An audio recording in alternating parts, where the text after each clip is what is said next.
오늘 말씀은 마가복음 7장 31절에서 37절 말씀입니다. 예수께서 다시 두로 지방에서 나와 시돈을 지나고 데가볼리 지방을 통과하여 갈릴리 호수에 이르시면 사람들이 기먹고 말 더듬는 자를 데리고 예수께 나와 안수하여 주시기를 간구하거늘 예수께서 그 사람을 따로 데리고 무리를 떠나사 손가락을 그의 양귀에 넣고 침을 뱉어 그의 혀에 손을 대시며 하늘을 우러러 탄식하시며 그에게 이르시되 에바다 하시니 이는 열리라는 뜻이라. 그의 귀가 열리고 혀가 맺힌 것이 곧 풀려 말이 분명하여졌더라. 예수께서 그들에게 경고하사 아무에게도 이르지 말라 하시되 경고하실수록 그들이 더욱 널리 전파하니 사람들이 심히 놀라 이르되 그가 모든 것을 잘하였도다. 못 듣는 사람도 듣게 하고 말 못하는 사람도 말하게 한다 하니라. 아멘. 이런 은혜로운 복음송을 수요 예배나 금요 기도회 때 많이 불렀던 기억이 납니다. 어두워진 세상길을 주님 없이 걸어가다 나의 영은 어두워졌네. 어느 것이 길인지 어느 것이 진리인지 아무것도 알 수 없었네. 주님 없이 살아가는 모든 삶 실패와 좌절뿐이네. 사랑하는 나의 주님, 내 영혼 눈을 뜨게 하소서. 열려라 에바다, 눈을 뜨게 하소서. 죄악으로 어두워진 나의 영혼을, 나의 눈을 뜨게 하소서. 2절은 이런 가사입니다. 아무것도 알 수 없고 아무것도 볼 수 없고 아무것도 들을 수 없네. 세상에서 방황하며 이리저리 헤매일 때 사랑하는 주님 만났네. 어두웠던 나의 눈이 열리고 막혔던 귀가 열렸네. 답답했던 나의 마음 열리고 나의 영혼 살리네. 열려라 에바다 열려라. 예. 이 복음성만 기억하셔도 에바다라는 말의 뜻이 무엇인지 아실 겁니다. 에바다 무슨 뜻이죠? 열려라, 열려라 하는 뜻입니다. 복음송에는 가사에서 눈이 열리는 것을 강조했지만 실제 예수님이 말씀하신 이 오늘 읽으신 본문에 나오는 말씀인데 이 본문에서는 귀가 열리고 혀가 풀리는 것을 의미해요. 그래서 복음송에서는 이것을 확대 해석해서 귀가 열리고 혀가 풀리는 것을 넘어서서 눈도 뜨이고 마음도 열리고 영혼도 열리고 그렇게 해달라 하는 간절한 기도를 찬송으로 하는 것입니다. 그러므로 본래의 귀가 열리고 혀가 풀리는 에바다 사건의 내용을 오늘 말씀으로 확인하면서 우리에게도 모든 것이 열리는 주님의 능력이 나타나는 은혜가 있어지기를 간절히 소원합니다. 예수께서 공생의 기간에 주로 활동하신 곳은 이스라엘의 북쪽 지역인 갈릴리 지역입니다. 갈릴리 지역에 활동을 하시면서 지도상으로 보면은 지중해 방향이 서쪽입니다. 그들에게 우리 한국 쪽이 동쪽이고요. 서쪽에 북서쪽 그 지중해 해변 그 지역으로까지 이제 가셨어요. 그곳이 이제 시돈 두로가 있는 곳입니다. 두로 시돈 그곳으로 가셨다가 그것을 거치 데가볼리를 거쳐서 다시 갈릴리 호수 근처로 오셨다.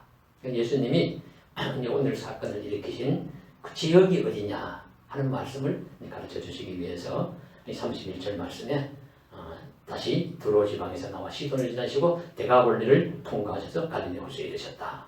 갈릴리 호수 근처에 있는 어떤 곳입니다. 그곳에 오니까 사람들이 기다렸다는 듯이 어떤 한 사람을 데리고 예수님께 왔습니다. 그 사람이 어떤 사람이냐면 기먹고 말을 더듬는 사람입니다. 자, 이 사람이 나이가 많은지 적은지 부자인지 가난한지 직업이 무엇인지 그 이름이 무엇인지도 말씀하시지 않습니다. 중요한 사실은 귀가 장애가 있어서 귀가 안 들리고 말을 잘 못한다. 말을 더듬고 혀가 맺혀서 말을 잘 못하는 사람이다 하는 이야기입니다. 오늘날도 이런 분들이 많이 계시는가 봐요. 그러니까 우리 TV에 보면은 우리 수화로 통역을 하지 않습니까? 그렇게 그런 분들이 많으니까 그렇게 하는 거죠. 그래서 이런 이제 장애를 가졌는데 우리 일반 사람들은 이제 나이가 들면서 눈이 어두워지고 또 귀가 잘 안 들리고 말이 혀가 둔해지고 하는 것을 피할 수 없습니다.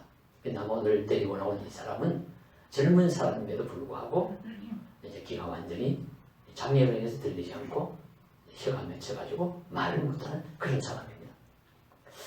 그런데 여기서 이 사람에게서 주목할 한 가지 사실은 자기 스스로 나오는 것이 아니라 사람들이 데리고 나왔다 하는 표현입니다. 데리고 예수께 나와.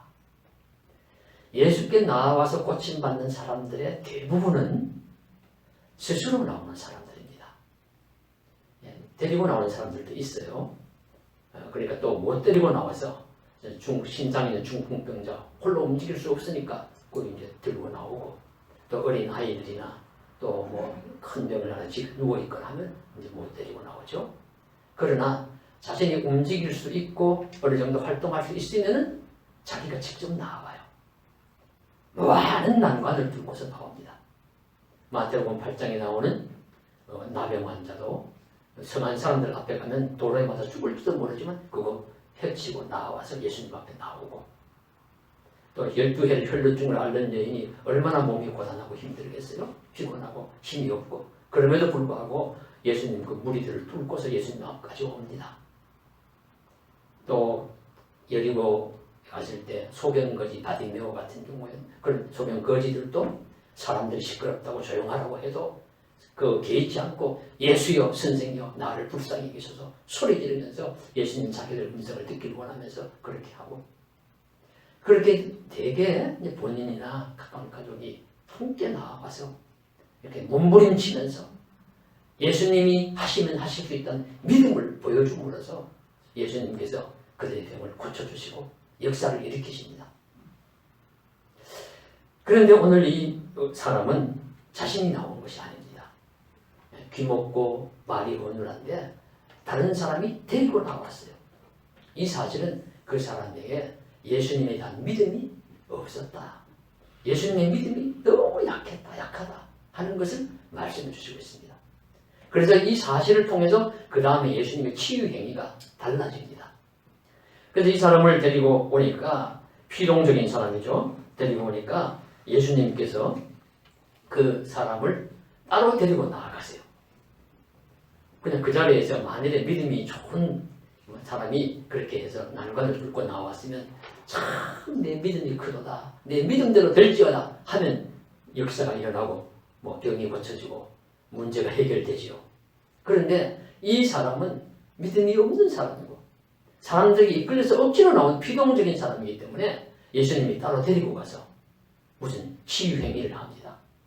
예수님이 원하시는 것은 너와 나의 관계, 당신과 나와의 관계가 친밀하게 맺어지기를 원하고 그 사람에게 믿음이 있어지기를 간절히 원하는 것입니다. 그래서 옆에서 하는 건 한계가 있어요. 그래서 한계가 있으니까 그 당사자가 나오기를 원하고 당사자에게 믿음이 생기기를 원하기 때문에 사람들에게 방해받지 않냐고 너와 나와의 관계다. 이것은 당신과 나와의 관계다. 따로 데리고 가서 지금 어떤 치유 행위를 하는 것입니다. 그리고 이어서 그 치유 행위를 하시는데 그의 양귀에 손을 놓고 그리고 침을 손에 뱉어서 그의 혀에 대시고 그렇게 해서 이제 고쳐주시는 치유 행위를 하십니다. 이것은 다른 예수님의 치유 행위와는 좀 달리 좀 복잡하고 행위가 많으신 겁니다. 예수님의 치유 행위는 대상에 따라 매우 다양하고 그때마다 다른 경우가 대부분입니다. 치유 행위를 우리가 눈여겨볼 이유는 없는 것이죠. 왜냐하면 예수님은 전지전능하신 하나님이시니까 말씀 한마디로도 모든 치유 행위가 가능하시기 때문입니다. 마태복음 8장에 한 백부장이 중풍병이 걸린 자기 하인의 병을 예수님이 고쳐달라고 나왔습니다. 예수님이 로마의 군인인데 그저 팔레스틴에 한 랍비에 불과한 자신에게 와서 믿음으로 내 하인의 병을 고쳐주십시오 하니까 기특하잖아요. 그래서 참 마음이 아마 기특하게 생각하셔서 아이고 알았다고 내가 얼른 가서 고쳐주겠다. 그러니까 이 사람이 뜻밖에도 우리 집에 오는 거 감당치 못하겠습니다. 말씀으로만 하십시오. 말씀으로만 하셔도 내 하인의 병이 나을 겁니다. 그러니까 예수님이 더 감동을 받으셨어요. 세상에 이스라엘에도 이만한 믿음이 없는데 어떻게 이방 로마 군인이 이런 믿음을 가졌느냐. 그렇게 칭찬하시면서 내 하인의 병이 나았으니까 돌아가라. 그 집에 가서 확인을 하니까 예수님이 그 말씀한 그 시간에 하인의 병이 나은 거예요. 이렇게 말씀의 능력으로도 하실 수 있는 예수님이신데 오늘 이 나온 귀먹고 말 잘 못하는 사람에게는 손가락을 귀에다가 넣고 혀에 침을 맡아서 혀에 입에 손을 대고 하신 이유가 무엇입니까? 바로 그것은 이 사람은 믿음이 없기 때문에 믿음이 약하기 때문에 예수님이 하신다는 것을 확실히 심어줄 이유가 있었기 때문입니다. 친밀하게 내가 너의 상처에 손을 대노라. 너의 아픈 곳에 내가 손을 대고서 내가 너를 고친다는 것을 너는 믿음으로 알아라. 이렇게 예수님께서 가르쳐 주시는 것이죠. 예수님의 치유 행위에서 가장 중요한 것은 이 사실입니다. 주님이 원하시는 일입니다. 그래서 마태복음 8장에 나병 환자가 나왔을 때 주께서 원하시는 나를 낫게 하실 수 있나이다. 고칠 수 있나이다. 내가 원하노니 고침을 받으라. 예수님의 원하심이 중요해요. 예수님의 의지가 중요해요. 그렇지 않습니까? 그래서 예수님의 의지가 중요합니다. 주님이 원하시면 낫고 주님이 원하시지 않으면 못 낫는 겁니다. 그래서 오늘 환자에게 주님은 낫게 하실 의지가 있으셨지만 복잡한 행동을 하신 이유는 더 깊이 주님이 그렇게 하신다는 것을 체험하고 알고 깨달으라고, 그래서 좀 더 믿음이 강하게 일어나라고 주님은 여러 방법을 동원하신 것이라고 볼 수가 있습니다. 진실은 말씀만으로 보다 간략하게 하더라도 무겁고 중한 병이 고쳐질 수가 있는데 이것이 더 놀라운 모습인데, 그런데 우리 사람들은 종종 반대로 생각을 합니다. 어렵고 힘든 과정을 거치거나 힘든 모습을 보이면 어려운 문제인데 참 능력이 있다, 이렇게 고쳐주었다, 이렇게 하다가 그냥 너무 쉽게 착 해결을 하면 아이고 간단하네, 별 문제 아닐세, 이렇게 이제 시구하는 경향이 우리들에게 있어요. 생각해 보십시오. 죽을 정도로 힘든 병이나 어려운 문제를 고침받는 것도 기적입니다. 그런데 그런 고통을 겪고 병이 걸려야 하는데 아예 걸리지 않도록 막아주시는 것은 더 큰 기적 아닙니까? 그런데 우리는 그 사실을 잘 모르죠. 우리가 병이 들어 고통받아야 마땅한데 만일 건강하다면 더 큰 기적을 날마다 체험하고 사는 줄 알아야 합니다. 그러나 우리는 우둔해서 잘 모르고 살아가며 건강이나 소중한 것을 잃고 나서야 그때서야 이 질병 많고 사고 많은 세상에서 주의 은혜로 기적 같은 세월을 살았구나, 그렇게 이제 그때 가야 조금 이제 우리가 깨닫게 되는 것이죠. 우리는 인도해 주신 분의 수고와 능력을 우리가 인정하고 우리 알아야 되면서 좀 더 수월하게 우리 살아갈 수 있다고 한다면 그것을 이루어 주신 분의 그 놀라우신 은혜와 사랑을 기억해야 합니다. 저는 이런 경험이 있습니다. 저는 아주 어릴 때부터 이가 많이 아팠습니다. 어머니가 집에 와서 계셨는데 제가 요즘도 가끔 치과에 치료를 하러 다니는 걸 보면서 아주 어린 아이 때 벌써 이를 앓는다고 앓더라나요? 그런 얘기를 이제 하시더라고요. 그런데 제가 이제 생각해서 제가 기억을 하는 것만도 어린 때 초등학교 다닐 때인가 제가 스스로 거울을 보고서 이를 딱 벌려보면 안에 어금니가 시커멓게 썩어 있어요. 그리고는 툭 하면 이제 그 이가 아파가지고 고통을 받습니다. 여러분 이가 아픈 고통이 얼마나 고생스러운지 아시죠? 그래서 이가 이제 그렇게 고생을 하다가 중학교 시절인지 고등학교 시절인지 어디 가서 일을 뺐어요. 어금니를. 그리고 시골이고 뭐 돈이 없고 하다 보니까 일을 해놓지 않은 채로 살아가다가 제가 직장에 들어가서 이제 치과에 가서 일을 해놓게 되었습니다. 그래서 지방에 있는 그런 준종합병원 정도 되는 그런 병원의 치과인데 그래 가서 일을 하는데 막 한다고 하다가는 또 다음날 또 오라고 그러고 그 다음에 또 오라고 하고, 그리고 수없이 아주 직장이 미안할 정도로 그렇게 왔다 갔다 했습니다. 그리고는 이제 하고 나서는 이제 일을 해놓는다고 하나를 모형을 만들어 넣고 양쪽에 2개 덮어 씌우고 해서 3개를 해놨는데, 그거를 했는데도 하다가 안 되니까 다시 넣고 몇 번을 하고, 그러다가 또 회사에 와서 밥을 먹다가 보면 이가 쑥 빠지기도 하고, 그리고 해놓았다고 해서 한 1년 살아가는데 그 안에 공간이 잘못해 넣었는지 그것에 이물질이 끼고 해서 안에 덮어 씌운 것까지 또 상해버려서 멸진등이 되었습니다. 어금니가 2개가 없어진 거예요. 그래서 고통을 받으면서 그냥 그렇게 살아가다가 제가 좀 수년이 지난 후에 안동에 이제 와서 교회에 나가는데, 교회 청년이 치과에 다니는 간호사도 있고 그 치과에서 근무하는 우리 청년들이 있어서 제가 이가 아픈 거라고 우리 치과에 와보시오. 그래 갔더니만은 이렇게 치료를 쏙쏙쏙 하고 일을 2개가 없으니까 3개를 걸고 5개를 하는데 감쪽같이 하는 거예요. 딱 그냥 한 번에 그냥 딱 놓고는 그냥 그들은 아주 멀쩡하게 그 일을 30년을 넘도록 제가 잘 사용하면서 살았었습니다. 그래서 깨달은 것이 무엇이냐면 그래서 이분이 잘한다는 걸 아는 거예요. 그래서 손쉽게 딱 했지만은 정말 실력이 있는 분이구나. 뭐 복잡하게 이렇게 사실 자꾸 오라 소리 안 하고 그래도 잘 만드는 걸 한 것을 알게 되었지, 만약에 처음부터 이런 분이 딱 했으면 이거 고치는 거 쉽네, 이게 간단하네, 그렇게 생각했을 겁니다.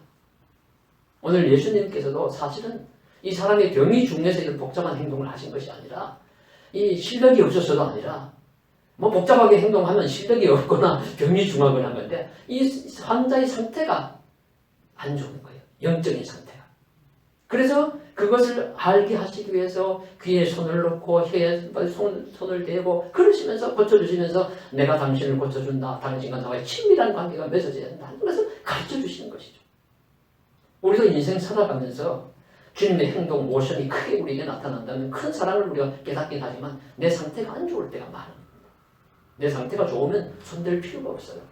약간만 손을 대도 고쳐지고 낫게 되고 알고 깨닫고 쉽게 돌아오고. 그러나 우리가 그렇지 않으면 주님이 복잡하게 이렇게 행동하셔야 되는 거죠. 그래서 오늘 말씀을 보면 중요한 메시지 요점은 무엇이냐 하면은 주님은 우리에게 맞춤 치료하신다. 가장 적합한 방법으로 우리에게 행하셔서 문제는 우리 적합한 방법으로 우리의 질고와 상처를 낫게 해주시는 것입니다. 그래서 우리가 주님의 치료를 받을 때 주의 은혜로 말미암아 가장 적합한 방법으로 사용하실 때 어쨌든지 주님 선한 결실을 열매를 맺을 수 있도록 우리에게 적합한 방법으로 다가오셔서 우리의 질고와 상처를 낫게 해주시기를 주의 이름으로 간절히 소망합니다. 그리고 이어서 저는 오늘 말씀에서 주목하는 것은 그 다음 주님의 모습입니다. 주님은 이러십니다. 하늘을 우러러 탄식하시며 애가다 하셨다. 하늘을 우러러 탄식하시며, 하늘을 우러러 보며 이 환자를 앞에 놓고 이렇게 하시고 하늘을 우러러 탄식하셨다. 탄식하신다는 뜻은 한숨을 쉰다, 신음소리를 내다, 기쁘고 즐거운 마음보다는 걱정스럽고 슬픈 마음을 표현하는 것이죠. 그러면 왜 주님은 하늘을 우러러 보시며 탄식하셨을까요? 사람은 어떤 경우에 탄식합니까? 마침 마가복음에 보니까, 오늘 본문이 마가복음 말씀인데 마가복음에 예수님이 3번 탄식하신 내용이 나와요. 세 번 탄식하셨는데 그 경우가 다 다릅니다. 인간이 어떤 데 탄식하는 걸 잘 보여주십니다. 첫 번째 나오는 말씀이 마가복음 3장 5절에 회당에 들어가서 손 마른 사람이 있는데 그 손 마른 사람을 예수께서 들어보셔서 고쳐주시는가 고쳐주시지 않는가, 일하시는가 일하시지 않는가를 보는 유대인들의 마음의 악함을 보시고 탄식하셨다는 말씀이 나옵니다. 그러니까 불쌍한 사람이 있으면은 저 사람을 어떻게 도와줄까, 낫게 할까, 이런 것에 관심을 기울여야 되는데 그 당시에 회당에 있었던 유대인들, 바리새인들이나 서기관들의 그 관심은 어디에 있냐면 예수가 저 사람의 병을 고쳐주는 일을 하느냐 안 하느냐. 병을 고쳐주면 일하는 거야. 안식일을 범하는 거니까 시비해야지, 비난해야지, 고소해야지, 이런 마음을 가지고 있는 것을 예수님께서 아시고 사람의 마음이 어찌 그리 악하냐, 그 그 악함에 대해서 단식하신 겁니다. 우리 잘 이해하실 수 있죠? 오늘날도 우리가 뉴스를 듣거나 주변의 사람들의 모습을 보면서 어떻게 어린아이에게 저렇게 할 수 있었지? 어떻게 부모에게 저렇게 할 수 있지? 어떻게 병자에게 저렇게 할 수 있지? 어떻게 저렇게 약한 사람에게 저렇게 대할 수 있지? 참 사람이 약하구나 하면서 우리가 단식할, 세상이 약하구나 단식할 때 있지 않습니까? 그런 주님이 단식을 하신 거예요. 그들의 마음의 악함을 보시고 탄식하시며 노하셨다. 그럴 때 우리는 단식합니다. 두 번째로는 마가복음 9장 12절에 사람들이 유대인들이 예수님께 와서 표적을 보여달라고 합니다. 주님은 표적을 많이 보여주셨습니다. 병도 고쳐주시고 거의 불치의 병이죠.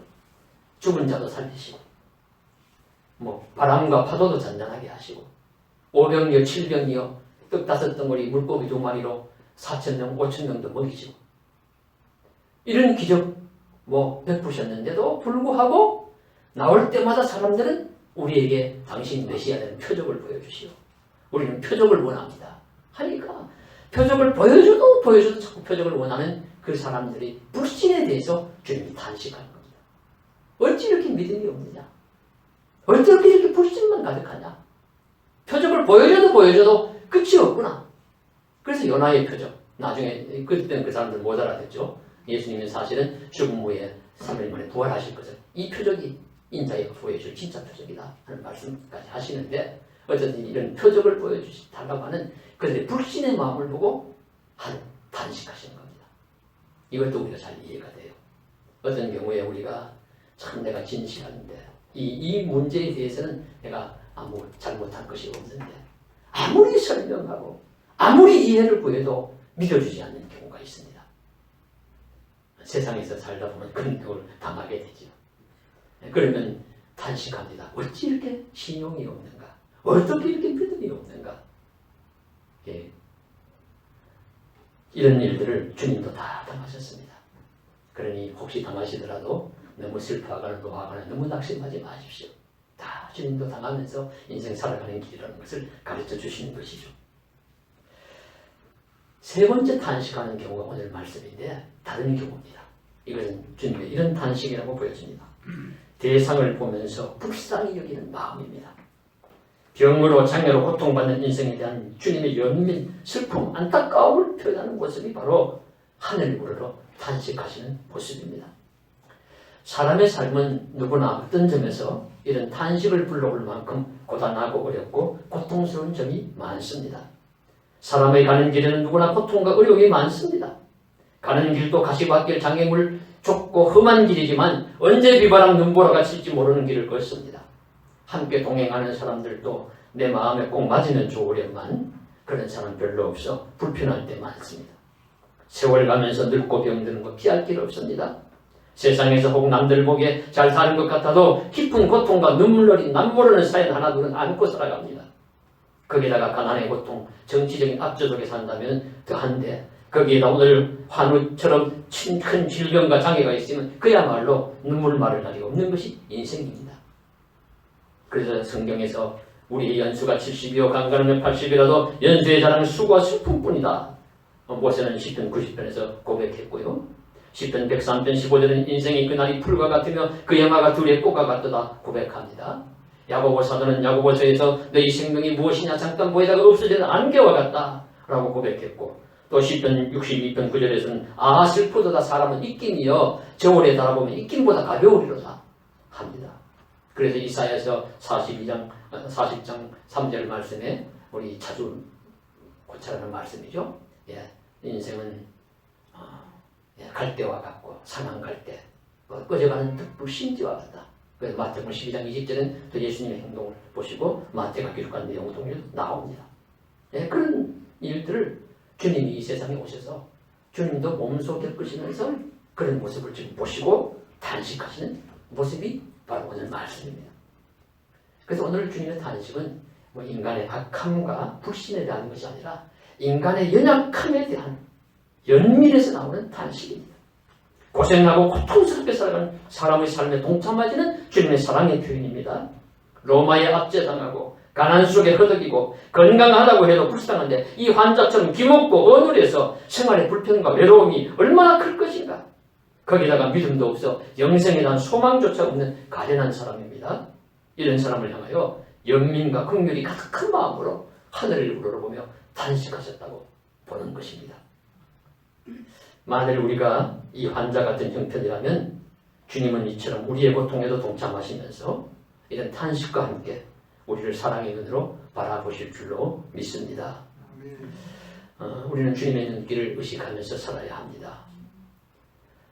엔도 슈사코의 침묵이라는 소설을 마틴 스코세이지 감독이 20여 년 준비해서 만든 영화가 사일런스라는 영화인데, 사일런스, 고요, 침묵 그런 뜻이겠죠. 사일런스 영화가 포스트에 글귀가 이런 글씨입니다. 인간은 이토록 슬픈데 주여 바다는 너무 푸릅니다. 인간은 이토록 슬픈데 주여 바다는 너무 푸릅니다. 그리고 그 밑에도 한 글씨가 되어 있는데요. 고난의 순간에 당신은 왜 침묵하십니까? 이런 질문이에요. 근데 그 이제 책의 영화나 책의 그 메시지의 핵심은 1600년 이후에 포르투갈 신부들이 와서 이제 그 기독교를 일본에서 전파하다가 박해받고 순교하기도 하고 배교하기도 하고 하는 그 속에서 그 느끼는 갈등과 고심 이런 것들을 이제 세밀하게 잘 기록한 아주 우수한 놀라운 작품이라고 칭송받는 기독교 신앙으로서 문학으로 쓰는 작품인데요. 근데 요점은 하나님은 침묵 속에서도 인간을 사랑하신다 하는 말씀. 하나님은 침묵 속에서도 인간을 사랑하시고 배교하는 그 순간에도 배교하는 그 마음까지도 아시고 만져주신다. 그런 이제 메시지가 그 속에 들어있는 것이죠. 그러니까 하나님은 여러 가지 방법으로 사랑하시는데 오늘 말씀에 예수님은 자신이 침묵하시지 않으시고 하늘을 보시며 탄식하시면서 인간을 향하여 자기의 사랑을 표현하십니다. 탄식하시면서. 여러분 잘 이해되시지 않습니까? 자녀들이 사랑하는 자녀가 이제 결혼을 해서 살아가는데 한번 가보니까 너무 고생하면서 살아가는 거예요. 직장 다니는데 아침 일찍 갔다가 저녁 늦게 들어오고 또 가기 돌보느라고 힘들고 또 그런 자녀들도 있지만 어떤 자녀들은 병약하기도 하고 또 공부한다고 하면서 날마다 허덕이면서 하고 그런 부모님의 마음이 이제 아파요. 사랑스러운 마음으로 아픕니다. 아파서 단식합니다. 어찌 이렇게 어렵게 사냐. 그런 마음을 주님이 표현하신 것이죠.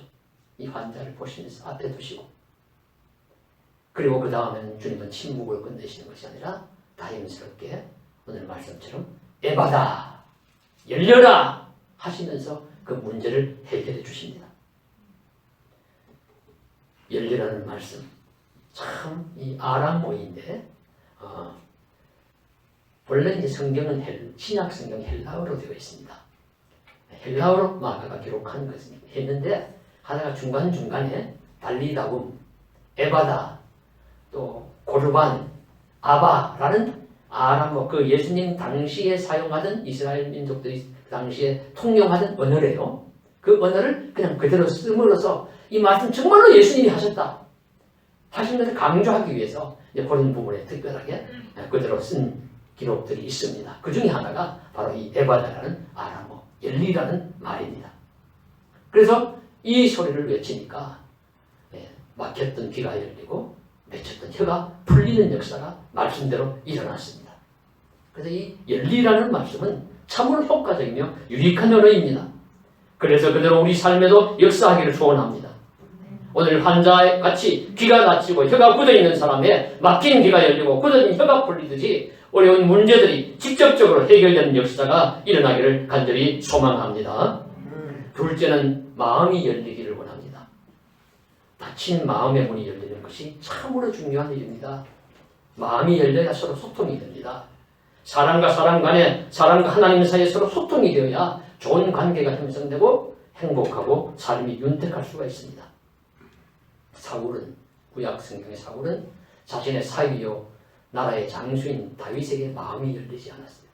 죽이고 쫓아다니다 자신도 정치 통치도 제대로 못하고 슬픈 세월을 맞이하였고, 다윗은 그 사울의 딸이 자기의 조방지체임에도 마음이 열리지 않아서 일평생 또 홀로 살게 하는 그런 잘못을 보면서 이 불행의 악순환을 겪게 됩니다. 우리의 마음도, 다친 마음도 열려고 주님이 마음 문 밖에서 두드리십니다. 요한계시록 3장 20절에 내가 문 밖에서 두드리노니, 마음 문을 두드리고 계십니다. 하나님의 마음이 인간의 죄로 인하여 다치는 재앙을 피할 길이 없습니다. 하나님의 마음도 열리셔야 합니다. 우리 예배를 통해서 하나님의 마음이 너그럽게 열리셔서 우리에게 은혜와 축복을 부어주셔야 하는 것입니다. 우리도 은혜를 받아서 하나님과 사람을 향해서 마음이 열리는 역사가 일어나기를 소원합니다. 에바다라는 음성이 오늘 함께 예배하는 저와 여러분에게, 그리고 함께 하지 않지만 많은 분들에게 들려주셔서 마음이 열리는 역사가 일어나서 서로 간의 소통이 잘 되어 복된 인생을 살아가기를 주님의 이름으로 간절히 축원합니다. 셋째는 인생의 길이 열리기를 원합니다.